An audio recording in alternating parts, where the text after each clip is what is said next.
Excellent. Hi, thanks for having me. Yeah, one of the things that we talked about a lot when we were putting this book out in the world is wanting to get into reading groups and organizing spaces. And it's funny because it's been 8 months that it's been out in the world now. And I've got a lot of invites to be on kind of women in business podcasts and things that are what's your personal advice for changing the workplace? And I was like, join a union.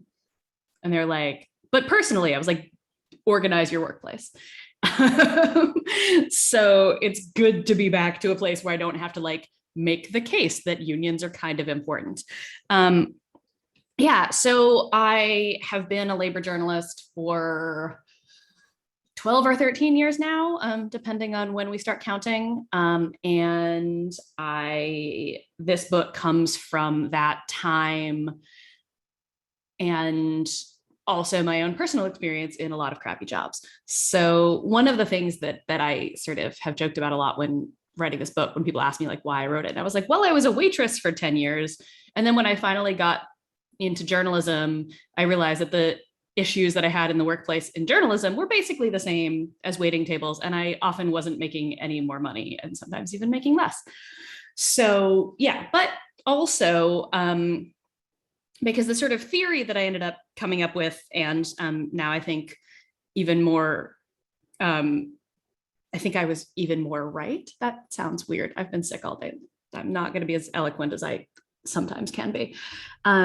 That the labor of love discourse, this idea that we should love our jobs and seek fulfillment in the workplace and find meaning in the thing we have to do in order to eat, is a form of common sense in the Gramscian sense. And we can talk about Gramsci later if you want to, because I love to talk about Gramsci.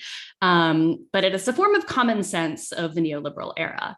And common sense being something that we've all sort of internalized and believe in, and by our actions continue to perpetuate right up until we start taking actions to change it. So it serves as a motivating tool to get us to work harder, work longer, commit to the idea of work at a time when working conditions are getting worse, when inequality has been growing, and when there is less need under capitalism for workers at all, when more of the world has been proletarianized and drawn into wage labor. Capital also needs fewer and fewer of us and is sort of in a variety of Gramsci, again, morbid symptoms like cryptocurrency and whatnot, essentially money is floating around in a lot of places that don't actually require workers at all. But so this is a facet of a transition from an industrial economy where the average job, or at least the sort of expected job, the mainstream job, would have been a white man working in a factory with a wife at home and 2 kids and maybe a house in the suburbs. In that era, nobody expected you to love your job, right? And the people who still work in factories, when I'm doing stories on factory closures and I'm like, what are you going to miss about the job? They look at me like I got 3 heads and they're like, the paycheck. And yet we see now the way that the labor of love discourse is spread so deeply that Amazon warehouse jobs are advertised as get a job delivering smiles. And it's those jobs are awful. So essentially my theory in this book is I start out with, there's 2 halves of the book. There's 2 types of work that I sort of argue anchor this labor of love discourse that have become much more central to the economy in sort of post-industrial countries since the 1970s. So the first half of the book is about care work, and I situate that in the beginning in women's unpaid work in the home, which of course the pandemic really showed us how much of the unpaid work in the home women are still doing. And are still expected to be doing. And I guess we'll see which parts of the care work stuff survive the Build Back Better cuts, because I know that Joe Manchin thinks that women should still be in the home doing that care work for free. And so that's an expectation that is probably thousands of years old, right? That there are certain things that women are naturally good at because ostensibly we're the ones who give birth, and therefore we should be good at doing all these other things in the home. But it's also based in the beginnings of capitalism, as Silvia Federici writes about in Caliban and the Witch, in the enclosures, in the creation of a mass proletarian workforce, and essentially in the roots of gender itself and our modern understanding of what gender is baked this division of labor. And that colors all of these other jobs that are in caring work, whether we're talking about teaching, nursing. I write about retail work in the book, and I even write about the nonprofit sector under this heading. And these are all jobs where you're expected to do them out of care for the people that you are serving in some way or another, whether that be if you're working in a nonprofit, the members, the cause, whether you're a teacher and you should do it for the children, you're a nurse, you should do it for the patients, all that.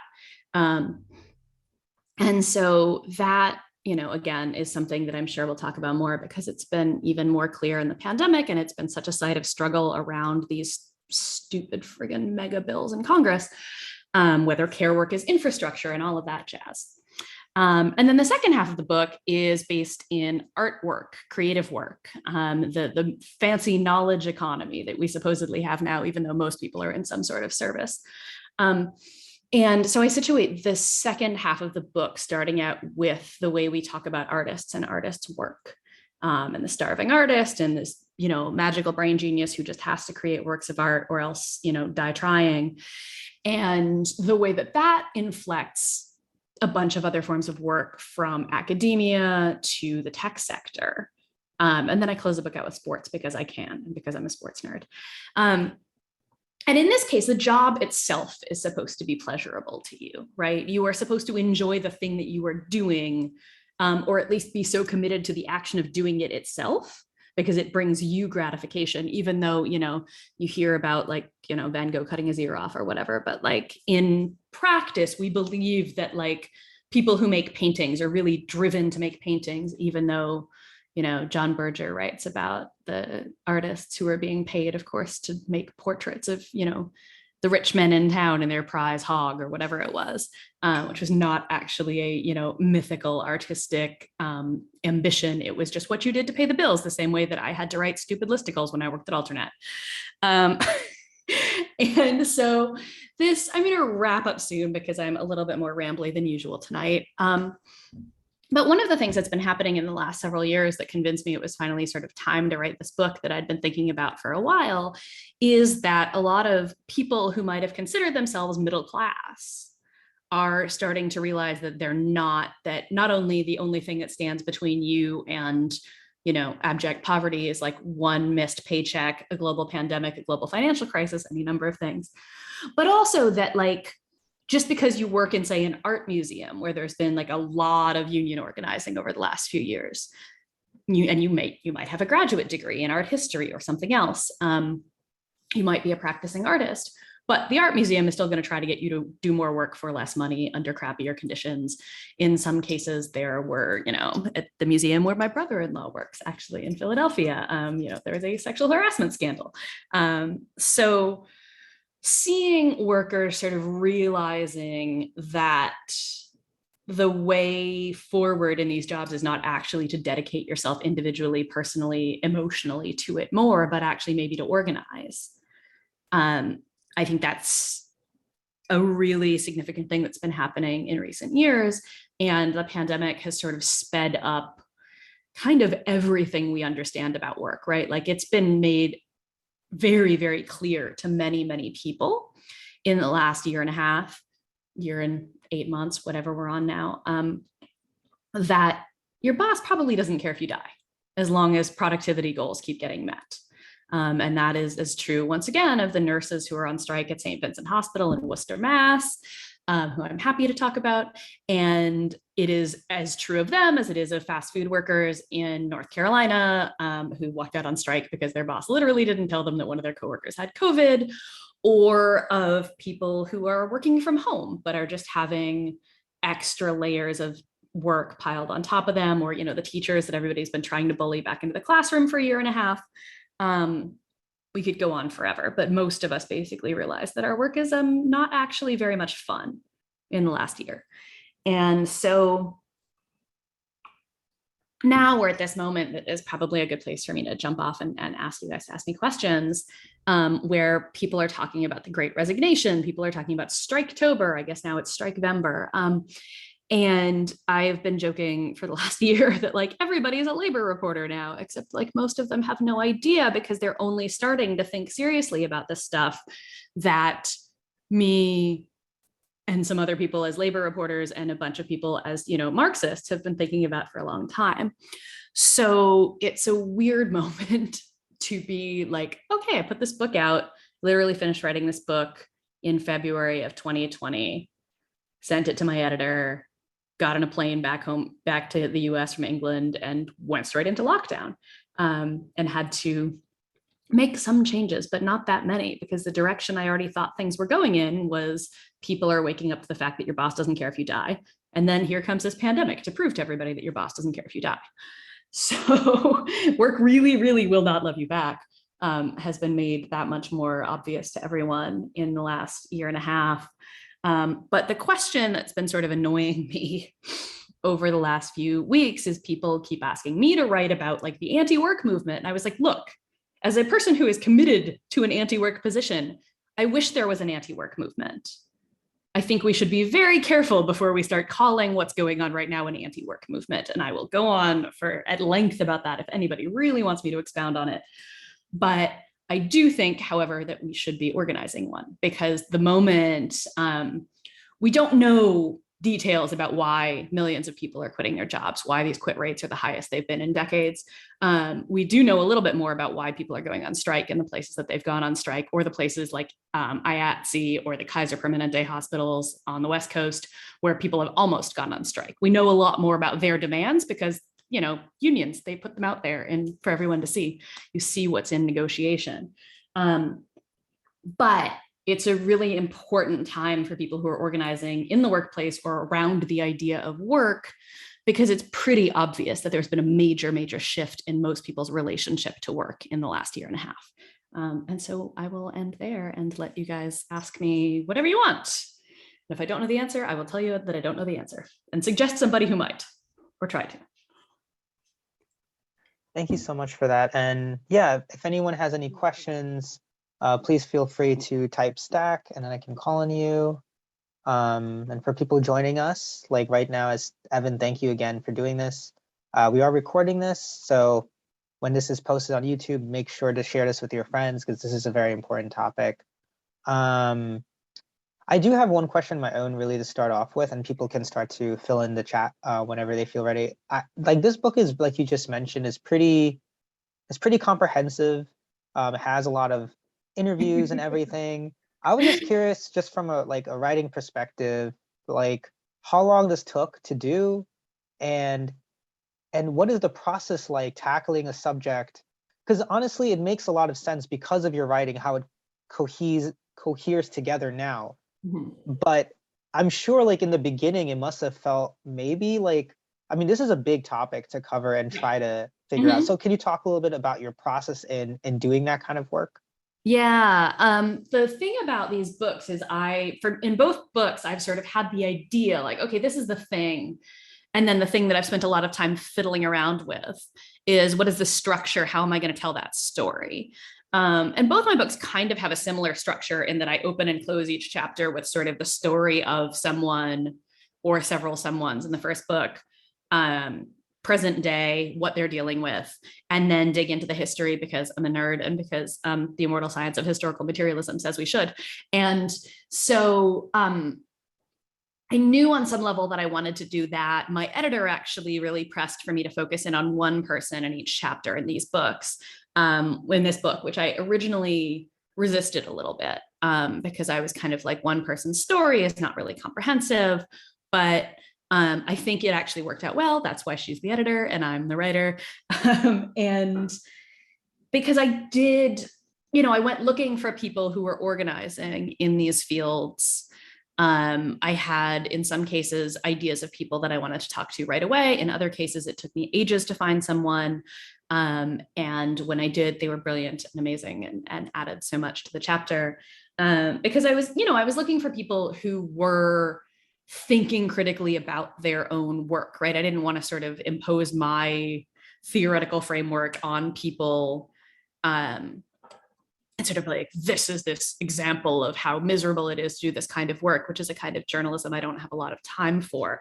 Instead, I wanted people that I could sit down with for a while, maybe go to their workplace with them, and really talk to them about how they understand their work and how they understood getting involved in organizing on the job. Or in the case of Kate and Ray, who are the artist and the mom that I interviewed, respectively, they are not involved in traditional unions because that's not possible. So what was the form of organizing they were doing, and how did it reach into different facets of their lives? Because that was, I thought that was the way to tell this story. And we had a lot of back and forth over which kinds of work were going to fit in each section, because for everything I included, there were like 12 more I could have done, right? I don't have a chapter on nurses in the book. I wish I had, but like the story is fairly structurally similar to that of teachers, in terms of like periods of history. And if anybody wants more about the sort of shift from industrial work to healthcare work, I really recommend Gabe Wynant's book, The Next Shift, which goes very specifically into that. But yeah, it was, in the end, it was sort of like, what are the sort of issues that I want to tackle with each of these kinds of work? It was the same with like retail and restaurant work. I could have had a chapter on each. I used to be a restaurant worker. I used to be a retail worker too. But I spent more time in the restaurant industry, and my parents also worked in restaurants and owned restaurants briefly. And so, but again, structurally very similar to retail. And so I would just be sort of retreading the same theoretical concepts. And I'm sure the characters I would have found would have added interesting things to the story, but it was just at some point, like, nobody's going to buy an 800-page book, at least not by me. If my name was Thomas Piketty or Jeremy Scahill, they would, or Rick Perlstein, but I am none of those. I'm a girl and my book says love on the cover. So people don't take me quite as seriously and aren't quite as willing to buy a doorstop. Thank you. And you asked how long it took, and the answer is like, it took about a year and a half to finish reporting and write, but a lot of that was drawing on research and reporting that I'd done for the previous 10 years. Right. So. I have another, like, I'm just very fascinated by also the fact is that you are an independent reporter, and that means like you have to do a lot of other things. I'll save that question for later, like how did you manage the time, because I'm just very curious. But I know that Evan's on stack too, so Evan, go ahead. Sure, but I mean, if your question flows better, I'm not.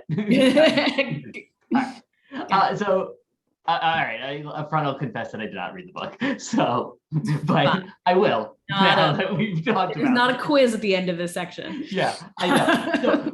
So I'm going to ask a question about the content of the book, so I just want to explain that's why. So you said at the end, you talk about, you bring it around to sports, which is, of course, an industry where the athletes are paid obviously millions of dollars and things like that. And people always say, oh, but they're rich and things like that. And I wasn't sure if you go into sort of, what Marx always talks about, which is like the rate of exploitation, where you think, all right, if you're paying dozens of people tens of millions of dollars, like, again, how much fucking mind-blowingly amounts of money are owners making off of that? Because it's easy to be like, all right, I'm getting $1 off of every server or something like that.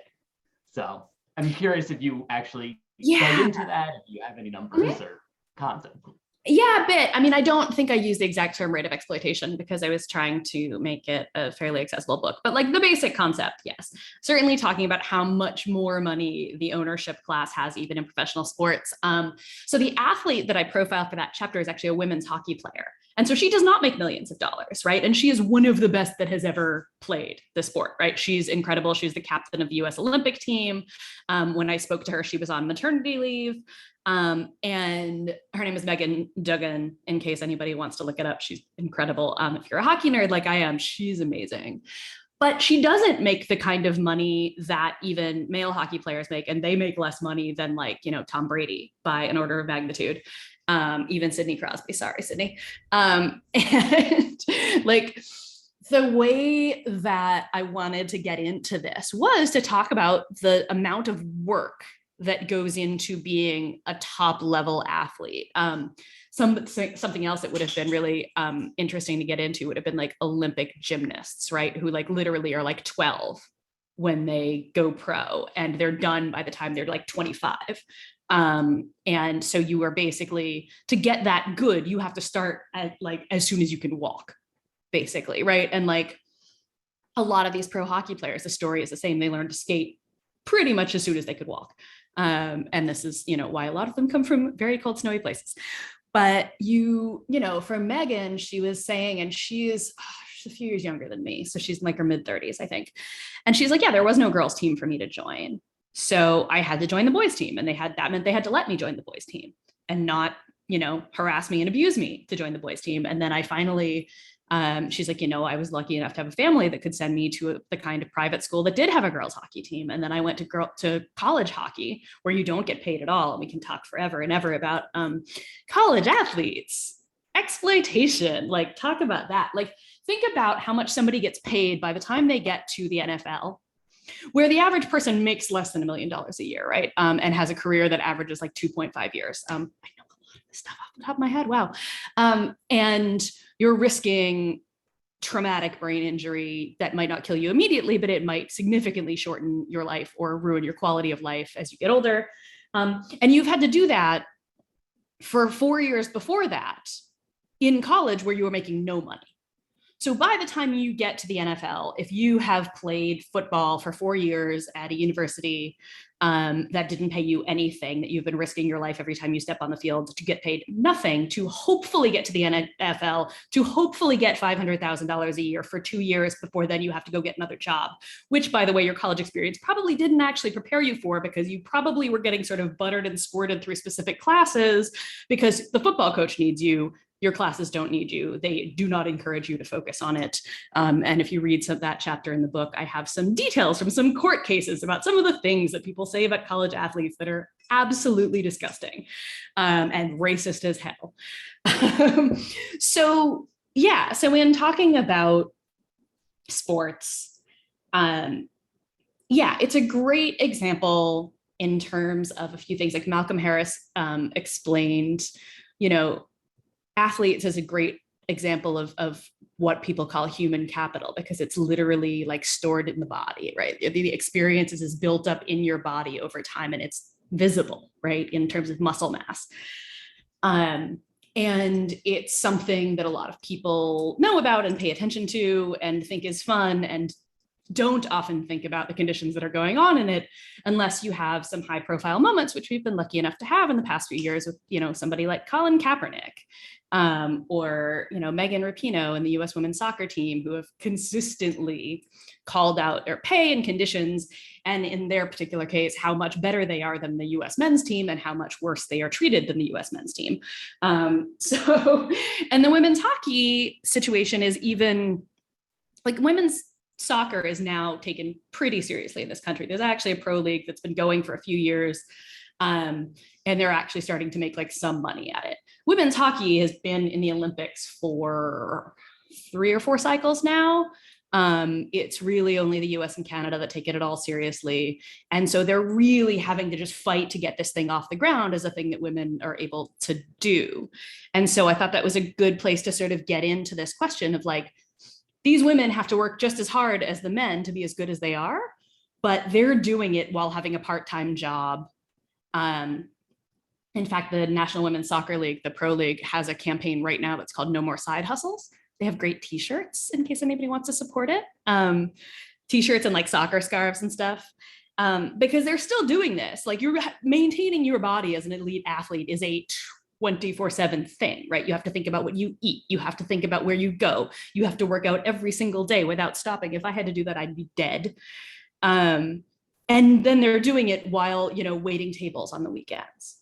While Megan, when she was playing women's like semi-pro hockey after college, she was coaching a college team herself. So she would have to coach her game, then get in the car and drive all night to play her own game the next day. And at some point she was like, I'm going to kill myself in these long drives. So so there were so many stories to get into on that front that people don't really think about, but also like a lot of us have feelings about sports and athletes. And so I thought it was really a useful place to get into it. It's also why I love the work of like Dave Zirin, you know, in terms of bringing left politics to sports. I think it's really important. Thank you for finding that link. I love the No More Side Hustles merch. No, that's great. Yeah, I think we have like several questions here. So do you want us to have people ask their questions and then you answer them, or do you want it to go one by one? Whatever you guys want. Okay, I think maybe one by one, because I think everyone's on the stack would be best. Moira, do you want to ask your question? Hi, so I really enjoyed the book. I really connected to a lot of parts of it, and I really appreciate you writing it. And I have a lot of things that I'd want to ask you, but you mentioned someone who I've been reading about and kind of admire, and I just want you to talk about what you think the relevance of Gramsci is today and what Americans can learn from him. And I would just love to hear you ramble about him. Oh, God. Well, I mean, number one, abolish prisons, right? Because look what happened to good old Antonio. Yeah, I've been trying to get a friend of mine, Paolo Grabata, who's an Italian political theorist, to do like the kind of Gramsci lectures at like, you know, the David Harvey Capital lectures. And I was like, we really need like an accessible, because like the prison notebooks are really not easy reading, because of course he was trying to sneak things out past the prison censor. And I will find this link because a friend actually went to an exhibit of the actually existing prison notebooks, and like pictures of them are really beautiful. But I mean, the questions of sort of common sense and hegemony, I found myself quoting like War of Position versus War of Maneuver the other day in terms of talking about like, is this an anti-work movement? Is this a movement? And how we think about struggle and the different layers of struggle that are ongoing all the time. And when we're talking about, you know, these battles over how we define sort of Striketober and whatever, and I will often, you know, argue for a more realistic take than some of my comrades on Twitter do. But I think one of the reasons that I think that's important is because the boss will always know if you're overstating your own power. You know, and so in these struggles, you know, the people who know if a strike worked are the people in that workplace, both the workers and the employer. And so I think we have to take seriously both like the sort of material wins, but also the way we talk about things and the way we understand rhetorical struggle, the way we understand these battles over what is common sense. I think that those are things that, you know, that it can be really easy to just get caught up and be like, posting is praxis, which it's not. But also it can be really easy to just dismiss like language, or like, why do we ask people's pronouns now and things like that? And it's like, well, because actually this is a bigger struggle to destroy the kind of binary gender that came in at the start of capitalism, because it's bad actually. And all of these things that we are fighting to sort of put more cracks into the system are important ways to challenge common sense. And when you challenge common sense enough up here, you start to challenge it out in the world. And that's why I had a sort of struggle with the copy editor in the book when I was like, common sense is a material force. And they're like, is it light? No, I was like, no, it is. I'm really going to be an asshole about this. I also had to struggle to get a quote and a friend's wonderful description of Gramsci's idea of hegemony into the book, because it was just like, nope. My editor's like, do you need all this Gramsci in your introduction? And I was like, yes, I do. I very much do. And you will take my Gramsci away from me when you pry him free with my cold dead hands. But I am not the person to do the lectures on the prison notebooks, which is why I'm trying to get Paolo to do it. Because I think these are sort of concepts that are still really useful and are probably even more useful in the age of the 24-hour news cycle and the 24-hour social media hellscape, that we need to think about hegemony and the culture, as well as just the workplace and sort of just bread and butter struggles. I also think everyone should read Stuart Hall, who of course is one of the great Gramscians of the 20th century.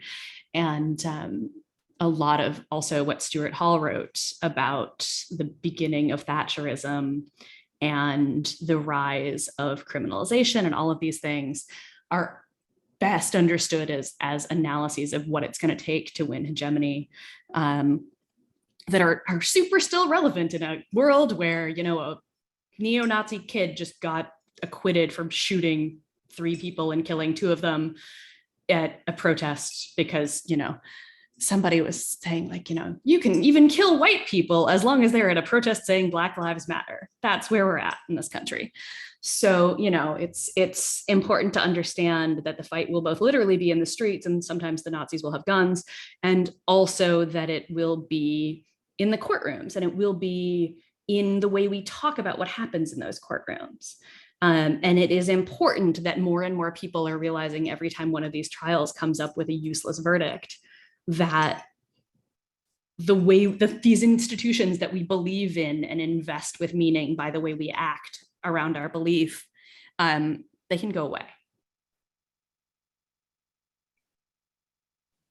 Yeah, thank you so much. And yeah, same. I just think the book does a really good job of also doing the thing that, like when you're talking about Gramsci as you are, and like I'm still getting used to it, and learning more every day. I think the fact that your book focuses on the material connection to how these thoughts can get reinforced, I think is really important. Like the lack of a left, the lack of a labor union can lead to certain kind of thinking and internalization. And it's not just like the tendency for people to think, oh, we're just brainwashed. No, it's like literally 40 plus years of a country not having a robust left can leave us kind of stranded.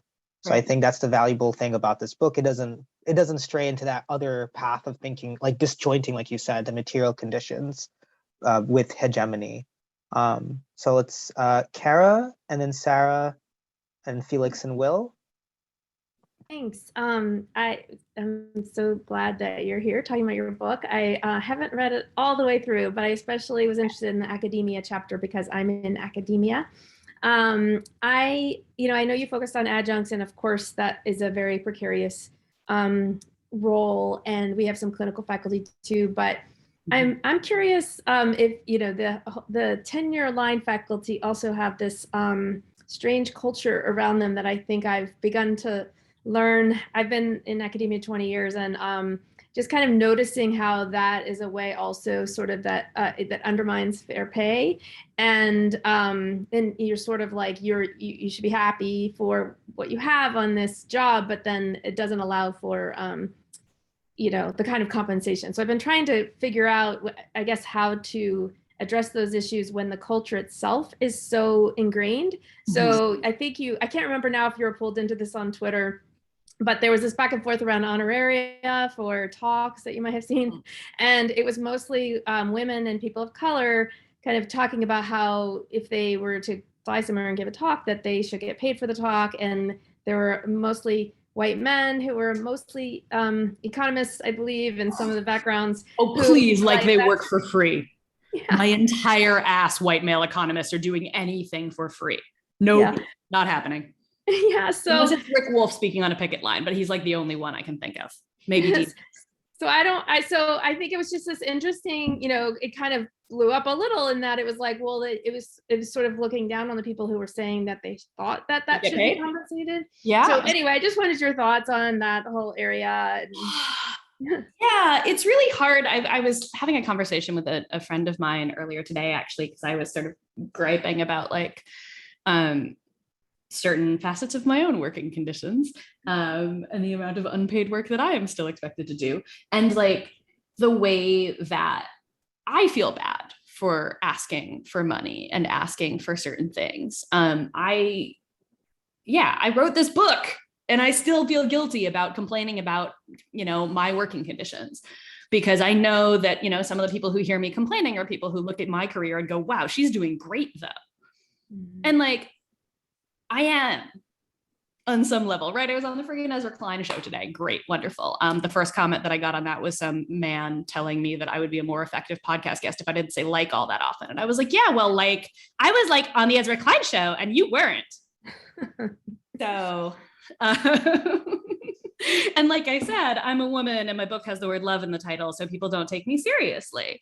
But yeah, like this is work, and it's all part of these things. And, you know, somebody like Angela Davis, right, is famous for like demanding honoraria from universities and things to speak, and then turning around and donating it to local organizations, right? She's not demanding the money because she needs it or even wants to keep it. Right. She's demanding the money because her time is worth money, and because she friggin' can, and then can turn it around and turn it into resources for communities, you know, for that community organizing to abolish prisons, which is what she actually cares about, not her personal pocketbook, right?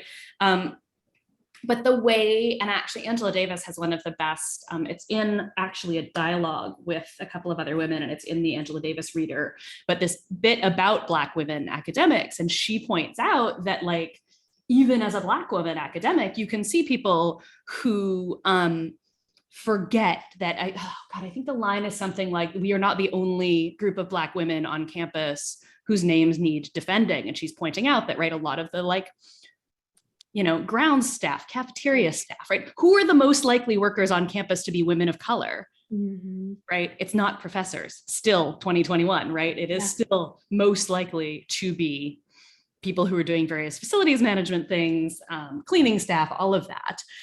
Those jobs are still the ones that are racialized, and it can be very easy once you're sort of up here to forget about all of that. But yeah, like, I do a lot of unpaid work. Some of that is talk, some of that is stuff like this. And I make those decisions on a case-by-case basis, but you better believe that if a university wants me to get on an airplane, they are writing me a check because this is my job. And because doing that is going to take up time that I would not be doing on other work that pays my bills. Now, you know, there are some things like, my podcast is produced by Dissent, and I am on the editorial board at Dissent. And one of the policies in terms of paying for articles is that tenured faculty do not get paid for articles, and people who are either precarious academics, journalists, or other whatever don't. Also, people like iJen who wrote something for us, or like high level sort of union bureaucrats also. Basically, people who get paid will, with the assumption that writing things will occasionally be part of their job, whereas, you know, the recognition that, like, a lot of academia is running on precarious labor right now. People don't get paid. But, you know, I wanted to write about academic publishing in that chapter. My editor was like, Sarah, you've written enough. But because, like, academic publishing just sort of primes you for a couple of things that are really screwed up, right? That are like, A, no one's going to read your work, and B, you're not going to get paid for it. Right. And so, you know, what that was like one expectation that was set up that, you know, journal publishers and whatever have made a lot of money on for however many years, paywalling everything. And then now that, you know, with the increasing adjunctification of everything, most of the faculty teaching at most universities in this country don't have a research budget. They are literally only paid for the time that they are teaching each individual class, and are still expected to publish for free in all of these things. And by the way, there are some lefty trade presses that make their money by exploiting these same expectations, and they should not do it. And we will just unname all of those except support the workers there who are unionizing too. Awesome. Sarah, and then Felix and Will. Cool. So I want to say thank you first and foremost for lending your time to us, unpaid.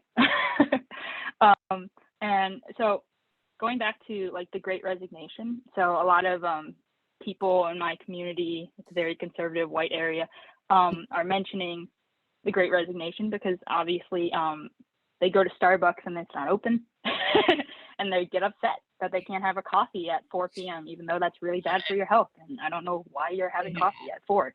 And so, like, there's an ongoing conversation about, like,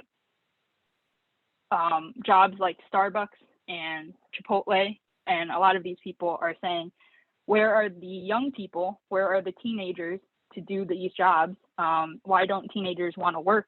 There are so many jobs open, and this is a great first job, which it's a terrible first job. It's just abysmal. Terrible job for anyone. But this is, like, this is what they're constantly saying is like, and then like some of them will be like, hey, if it pays $15 an hour and that's really good for a starter job for a teenager. And I was like, yeah, but their coworker is an adult who is just trying to live their life. And people are like, well, I wasn't comparing to that adult. I was just talking about my teenager. And I was like, yeah, but your teenager, if you can hire a teenager at a lower salary or a lower wage, right? Then it screws over all the adults who have to be there on the time, like the times that the school like is active and stuff. So yeah, I just wanted like to talk about that commentary with like what we value as work and like how people think that students aren't working as students and that they need to get a job to have value or something like that. So. Oh yeah. Yeah. I mean, I just love how mad everybody has been since basically the beginning of the pandemic that they can't get served immediately when they want to, and how like deeply this is like in the American sort of psyche in particular, the idea that like we must be able to have 24/7 service at whatever we want, whenever we want it. And like the slight inconvenience of having to wear a mask is like this just horrific injustice. You know, I'm always thinking about that woman at one of the early anti-lockdown protests that had a sign that said, I want a haircut. And it was like, that's nice. So do I. However, I also want my hairdresser to not die. And I would also like to not die. So I'll wait and my hair will be scraggly for a few months and it'll be fine. I will live. Like literally will live. And yeah, and now it's this like, you know, we had the period of nobody wants to work anymore. And then, you know, the Republican states all cutting off unemployment benefits and all of that stuff, trying to force people back to work. And it turned out it didn't work, which was great. I mean, it sucks that they cut off unemployment benefits because people actually really need those. But like, it was funny that it just didn't do what they thought it was going to do, because it turns out there are a lot of complicated reasons why people are not going back into these jobs. You know, one of them being things like childcare. But also these jobs suck. And they sucked before, but then there wasn't like the chance of the side of like your customer could breathe on you and you could die. So they suck a lot more now. And so a lot of people who might have considered a food service job are just now like, I'd rather do something else. Where I'm less likely to, you know, get harassed by somebody who doesn't want to wear a mask, and whether I'm, you know, don't have to make the calculation of looking at the person who walked in without a mask and trying to guess whether they're vaccinated or not. Like I'm in New Orleans now. I just was driving down the East Coast and like you sort of steadily watch like mask usage drop and the signage and like the weird levels of COVID theater. Like everybody in the South has like hand sanitizer out. And it's like, guys, we know it's airborne now, right? We know that like that's actually not how people are getting it. I mean, you should still wash your hands because that's good, but like it's not actually gonna help. And it's just like masks are suggested, you know, for all customers. If you're vaccinated, they're optional. And it's like, imagine you're standing there at a, you know, McDonald's in South Carolina, watching 3 people walk in without masks. And you're like, well, what are the odds that these people are vaccinated or not? I don't actually have the right to ask them to put a mask on. If I do ask them to put a mask on, they're probably going to yell at me. Like, what? Or you could just get a job. I mean, I hate to say it, but like even in a warehouse, right? You just start to look at things differently and make different calculations. And the first job thing is so funny because it's been debunked a million times that like these are jobs for teenagers.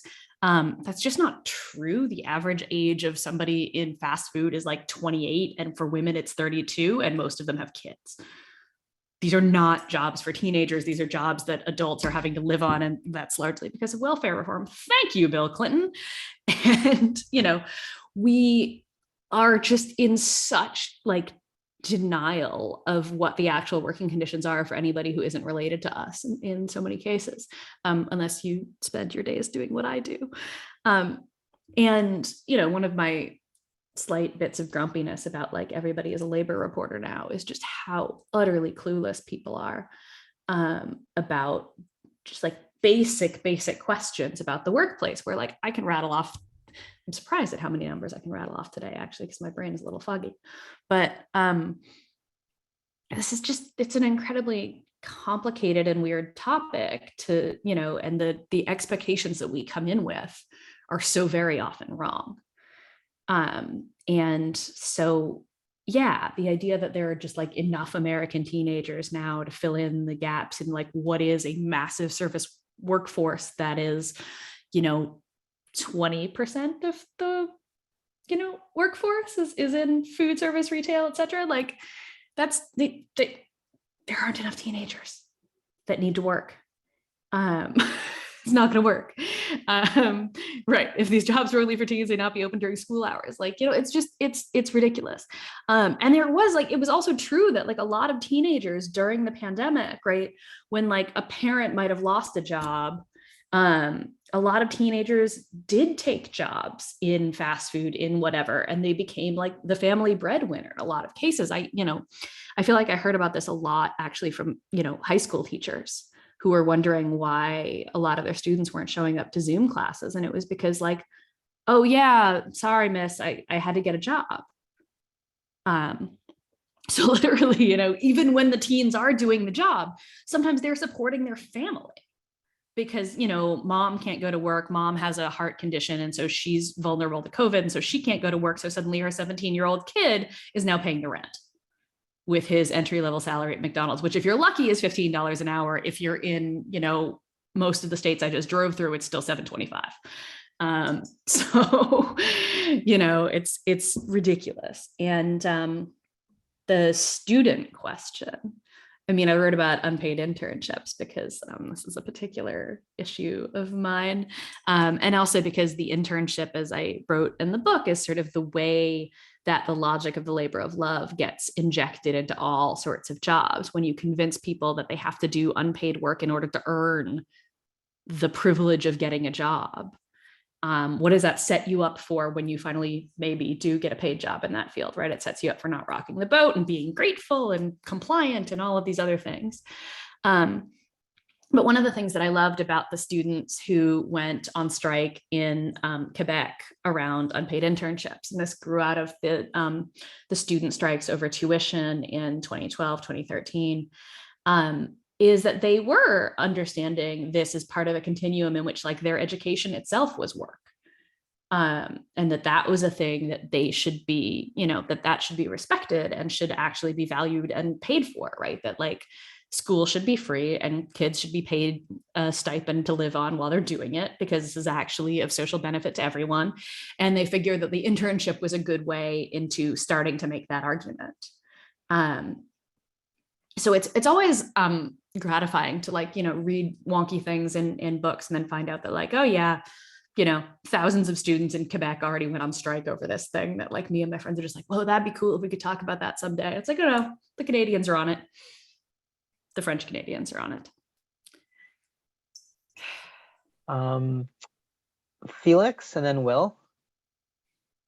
I guess you discussed domestic work in like to a degree. Are there any, for example, currently in New Jersey, I believe that the Hand in Hand and domestic workers have begun organizing again to try to push through the Bill of Rights, domestic worker Bill of Rights. Mm-hmm. Do you think there's any advice or anything that's useful for looking past struggles that we could learn from for organizing in that regard? Yeah, one of the big challenges with domestic worker organizing in the last several years is like you can get a Bill of Rights passed, but like domestic workers are so isolated because they're, literally working in people's homes. Maybe they're getting paid under the table. Maybe they're working for some creepy agency that's stealing their wages. But enforcement becomes the challenge with these bills. And so it's important, like both when you're pushing to try to pass one, that it has strong enforcement provisions. This is true of everything. This is why we're fighting over, getting the employer fines part of the PRO Act into the Build Back Better bill, because like, if people don't actually suffer for screwing over their employees, they'll just keep doing it. But also, for a domestic workforce that is made up mostly of immigrant women, who, many of whom are undocumented, many of whom, even if they aren't undocumented, don't have the language level skills to make it easy and comfortable to, report their employer. Maybe they live with their employer. There are all sorts of reasons why it's just 10 times harder to like make a complaint, even if you have good legislation. Like I think at this point, Massachusetts still has the best domestic workers Bill of Rights, although I haven't looked the one that You said they're trying to pass one in Jersey or in a specific city? Statewide New Jersey. It's yeah, so I haven't looked at what they're trying to pass, but I assume that, NDWA and the local groups are, very aware of what the sort of pitfalls of some of these bills have been. Some of the challenges of like the one in New York, right, which when it was passed was really groundbreaking, but one of the challenges was like telling all the nannies about it, especially in, someplace like New York City where you have nannies from like 32 countries and you've got to get your materials out in 32 languages to make sure that you're reaching people, and you have to figure out how you're reaching those people and where, just to inform people that they have new rights, and then to convince people that it's going to be safe if they do come forward and make complaints.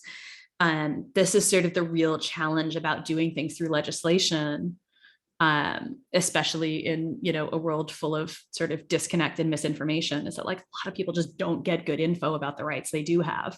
And the journalism is often very bad on this. Have I beat this drum enough? Have I complained enough about how bad labor coverage is 98% of the time? I'll keep doing it.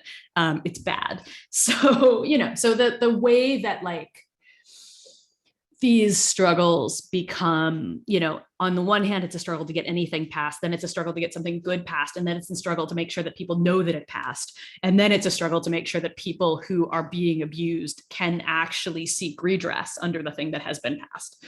And so these are things that, as an organization, if you're thinking about ways to support it, one of the things that people will almost certainly need help with is like getting the word out to people that this is a law, and creating ways to support people who might have to come forward. And that means everything from money to places to live, right? Like if you are reporting your employer and you are an undocumented domestic worker from the Philippines, you need somebody who speaks your language, you need probably somewhere to sleep if you're living with a family, and you need money if you were trying to, escape an abusive situation. And so all of these things are sort of stacked on top of each other, particularly in this form of work, because it is so sort of intertwined with people's living situations a lot of the time. I just wanted to remind everyone this event will be around 7:10. So we have a few more moments. If there's more questions, that's great. If not, that's fine too. But I know Will's been on Stack for a while, so Will, go for it. Yeah, thank you very much. And I really appreciate you giving us your time. So I want to ask 2 questions. So given your extensive labor experience reporting on lots of different organizations and unions, how do you think people, so given that major strikes have kind of flatlined since like the 1980s, how do you think people are responding to the current strike wave, and like how are people perceiving it in other industries? Yeah. Like what do you think that they're seeing like when these things are taking off? And yeah, I think this is one of those cases where I'm okay with a little bit of overstatement of the cause. Be like, oh, there's a strike wave. Kind of, there is in healthcare certainly. Nabisco, Frito-Lay, and Kellogg probably constitutes something. It's certainly a lot for those particular for that particular union that represents all 3 of those workplaces. The Kellogg workers are still out. The John Deere thing is interesting. I haven't read the details of the contract they, I guess, just agreed to, but they did not kill 2 tiers, so this is complicated.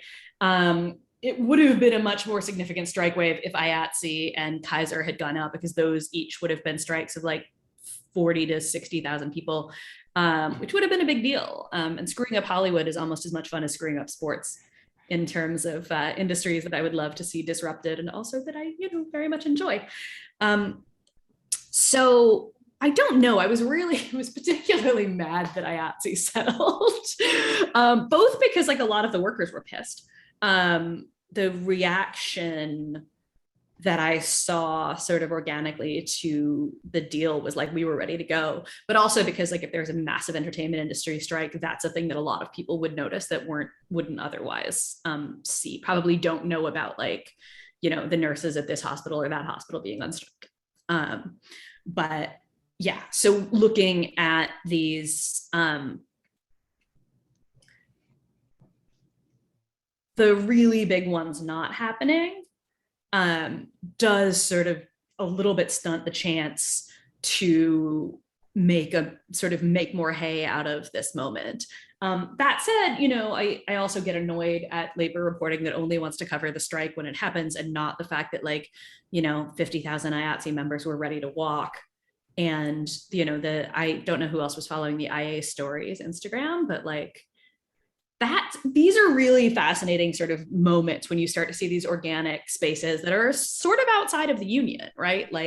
That was started by a couple of members and it sort of even got out of their hands. And sort of after the deal, there was some tension on the Instagram page that was really sort of fascinating to watch for me anyway.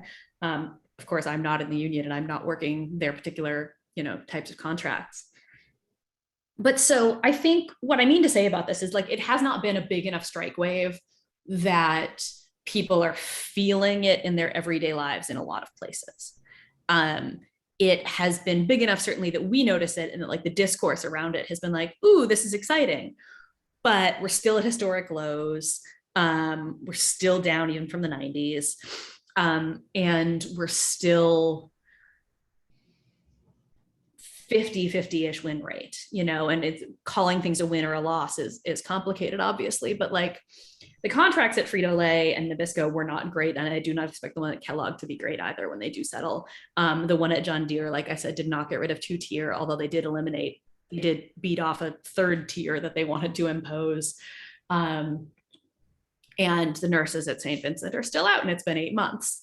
So, one of the things that I think is really important in this moment is to sort of have a broad and deep understanding of what's going on in these particular moments. Not just woohoo, lots of strikes, but why are these particular industries going on strike? In most cases, these are people who worked all through the pandemic, whether that be John Deere, which was counted as essential work, making tractors, but mostly making tractor parts, because of course, if the John Deere tractor breaks, the parts are proprietary. And if the John Deere tractor breaks and the farm can't harvest the whatever it is that we all need to eat, but also, Frito-Lay, Nabisco, and Kellogg were all considered essential because we all really need our processed packaged food. I have just been road tripping, so I think I've probably eaten a bunch of garbage not from Kellogg because they're still on strike, but the other ones. And nurses and healthcare workers, obviously, so what are we seeing in these moments? What are workers talking about? They're talking about long hours. This is true from IATSE through the food strikes, through John Deere, certainly through hospitals. We're talking about forced overtime. We're talking about understaffing, which is huge in hospitals, but also, again, huge in the food production places where workers were getting sick with COVID and just not being replaced, and people are being forced to, move faster and harder. Healthcare cuts, 2-tier systems, fighting outsourcing is still a thing in the production strikes.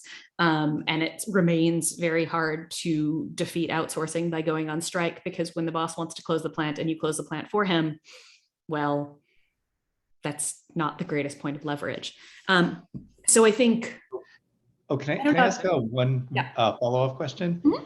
So since you mentioned healthcare workers, so my girlfriend is a resident at one of the local hospitals. And so they've been working all through the COVID-19 pandemic.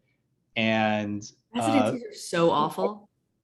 One thing she brings up is that the nurses get treated better than the residents. But residencies are awful in this country. It's so horrific. It's so bad. But the nurses have unions. Yeah, that's what I keep telling her. But the thing is, it's I think that there's this libertarian kind of ethos that's kind of ingrained in the residents because they're going to become doctors. Mm-hmm. So they're all very individualist. I was just wondering, these guys are really suffering. I was just wondering, if you knew, what would be the strategy there? So there is an SEIU committee of interns and residents. There is a union that organizes interns and residents. So, you could always call them and be like, so will you talk to my girlfriend? But but yeah, I mean, it's hope labor, right? Which is a term that I stole from some communication scholars, Thomas Corrigan and Kathleen Kuhn. But it's very true of doctors, right? Is that you are told that you are going to do these astronomical shifts. God, I read a story about intern or residents and interns, and talk a little bit about medical interns in the intern chapter in the book, because that's of course where the term comes from. But like, residencies in this country are particularly insane. Like, it's just nowhere near that level anywhere else in the world, as far as I can tell. Certainly not in any place that has a functional healthcare system, where you're just expected to work 48-hour shifts. Like, that's just nuts. That's insane. I don't want a doctor touching me who hasn't slept in 48 hours. That's insane, right? Like, it's bad for patients. It's bad for people. It's bad for your learning process, because you certainly aren't observing well after 48 hours. And it's all justified by being like, yeah, but once you're done with this, you're going to be, you know, making $600,000 a year and driving a Maserati or whatever it is that they tell people. And it really does work to some degree, right? Where the nurses are not in a position where there's a lot of a career ladder. They're more likely to see it as a collective problem to be solved. This is one of the reasons also, like, organizing grad students can be difficult, right? Because like grad students also are just like, well, I'm going to get out and then I'm going to be whatchamacallit. And like, it becomes easier to organize them when you see that like, that's not really true of academia anymore, right? That like, you are probably not going to get a tenure track job. In fact, when you get out of grad school, you are probably going to be an adjunct when you get out of grad school. And so you might as well organize now. And yeah, the overwork, like you said, the like Sarah said in the chat there, right? This idea that like the long hours makes you a better doc. It's just nuts. Nobody works better when they haven't slept. You know, you think about if I have to go in for like, you know, if I get hit by a bus, I don't want the doctor who's like trying to piece me back together to have not slept for 3 days. That's a terrible idea. That's a recipe for them, like, you know, putting my leg where my arm should be. So CIR, Committee of Interns and Residents, is an SEIU local or division, and they do specialize in this. And there are places where, you know, they've run specific organizing campaigns around this, because yeah, it's just insane. The conditions are so bad. And like, again, it is in all of our interests for residents to work normal hours. Yeah, I can't agree more. Yeah, it's insane. It's absolutely just made me lose my mind when I first learned about how much they work. Yeah, I really, I didn't even know that anything like the CIR existed. So thanks a lot for that tip. That's pretty cool. I think we're about rounding out to the time allotted. I just wanted to say again and encourage everyone to purchase this book, because I feel like the other thing that you've kind of done here is also talk about like the connections I don't know how much this is just online discourse and how much this I'm talking about real life in a sense, but there is a tendency, I feel like, that your book is speaking against, to look at work, like you just said, in the traditional mainstream sense of a white guy wearing a hat going into a mine, which still is terrible and happens, but then there's a tendency to, I think, conceive of other work which is more gendered, but also like teaching or being on the university, or like you said, like even what Will brought up in a sense, like being a resident, looking at that as not being, oh, it's not that bad or something if people don't know enough. I feel like your book kind of talks about there is a professionalization, but at the same time, it is, like you said, hope work and still built on exploitation. I don't know what else I guess like a commentary, like how important is it for people to like understand that even if there are a spectrum of jobs and certainly different kinds of intensity to exploitation, how important it is to still remember that all of this is work and all of this is still tied into that dynamic? Yeah, I mean, I think, you know, one of the discourses that I spend some time in the book trying to pick apart is the PMC, which is terrible. My buddy Paolo, actually, who I was talking about that I'm trying to bully into doing a Gramsci course, also his new book, The Great Recoil, takes on this sort of idea of this professional managerial class and sort of breaks it up. We have an interview coming out soon. And the way that this discourse, did I make your day by bringing this up? I'm also sending a link with the pictures of the actual Gramsci prison notebooks because they're very cool to look at. And yeah, so this idea that like there's a real worker, right? And that real worker is like a white guy who goes into a mine. Well, like, hey, like the mines need to close. Sorry, guys, we're setting the planet on fire. The mines need to close. We need to actually have a real discussion about that includes the miners who are still out there, because like you can't actually do that without them. But like fetishizing these forms of work that like in many cases need to die, in other cases are dying whether we like it or not, at the expense of all of the other actually existing work out there, moralizing which kinds of work are good and which kinds of work are bad, right? Because it's not that the miners are bad for going into the mines. I mean, nobody wanted to go into the mines in the first friggin' place. People didn't go in because they liked going into the mines, certainly, and they don't, protest wanting to keep those jobs because the jobs are fun.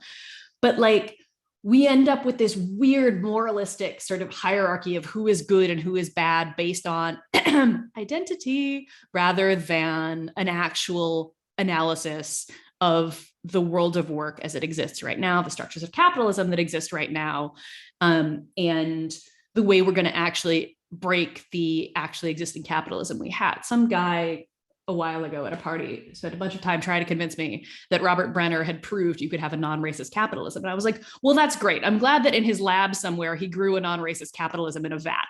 But meanwhile, I'm trying to disrupt the one we've got, and the one we've got is racist.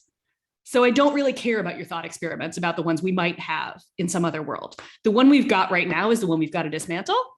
And so it doesn't do any good to sort of wish ourselves back into 1945 and to have these outdated sort of understandings of whatever. And like, everybody calling each other PMC on Twitter is just like the Spider-Man pointing at Spider-Man gif. And it's just ridiculous. And I want to smack everyone who does it because it's not useful. It's not an epithet. It was in the words of the people who came up with it, Barbara and John Ehrenreich, right? It was an attempt to understand the problems that they were having in the organizations that they were in at the time. And even Barbara has basically said, it was probably bad. And when they revisited it for the Rosa Luxemburg Stiftung a few years ago, they were like, this probably wasn't a very good analysis in the first place. And Paulo's point that he makes in his book is that, the managers and the professionals are actually in two very different worlds. Like we were just talking about residents and academics versus people who are actually really management, not just like they're saying you're management so they don't have to put you in the bargaining unit kind of management, but actual management. What's happened really is that like managerial salaries and pay packages, which usually include stock options and various other things, those have skyrocketed while everybody else, including doctors, right, including academics, including all of the rest of us who might be considered professionals, which incidentally included like teachers and nurses back when they were writing the original analysis, all of the rest of us have been getting screwed, basically. And so trying to sort of squeeze together essentially white collar workers into a different class doesn't actually map onto the way things exist. Yes, thank you. That's a perfect way of putting it. The attempt to combine cultural concepts and signifiers into class. Thank you, Felix. It turns out that not everything is a class just because you say it is.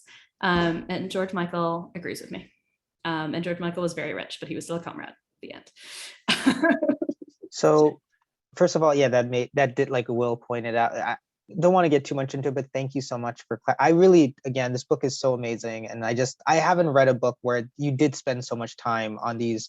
I mean, to be honest, I am a grad worker and the hope, I wouldn't say is dying, but definitely I am very honest about what my prospects are after that. But it's really great and validating to see that being written about in a sense. So it really, because I get paid like 30,000, but I'm sure people think like, I've had people suggest to me that I'm just this person behind a desk, and I'm just like, dude, I'm literally working a lot and making 30,000, and there's all these, and like, I think Kara, you mentioned the tenure track being its own little bubble. Like there are distinctions, but anyway, I love this book, and it's like, it was really validating to read it. I was like a little bit selfish to validate you, and I just like, oh my God, this book actually talks about stuff that I'm like, oh my God. So thank you. So I don't want to take up too much of your time. Yeah, Lucy, I know you've been on Stack, so you can be the last person to ask a question. We can wrap up. Final question, I guess. Sarah, what's your analysis of the NWHL PHWPA split? Oh my goodness. I mean, that's the question, isn't it? I think these are, yeah, I'm honestly not up on what the latest is either. I think the last time I was digging into this that deeply was in the book, where, you know, the question of like, are we going to split and form a league, or are we going to try to improve the one we've got, or whatever those things are going to be. All of this, it's such a friggin' mess, honestly, but like, I think demanding what you're worth is usually a good idea, I will say. Even if you don't necessarily win the thing you're gonna get to. And like, you know, we should say that like, when we're talking about pro sports and pro women's sports, women's soccer took a couple of decades and 3 pro leagues before they got one that's like sort of sustainable, and they are still, of course, organizing their struggles right now. So I think, you know, it's going to take a minute, but I love to see it. Like, I don't love to see splits. I really don't, but like, I kind of love the audacity of just be like, we're going to go do the thing, and we're not going to work for your piddly ass league anymore. Like, I do kind of love that. You know,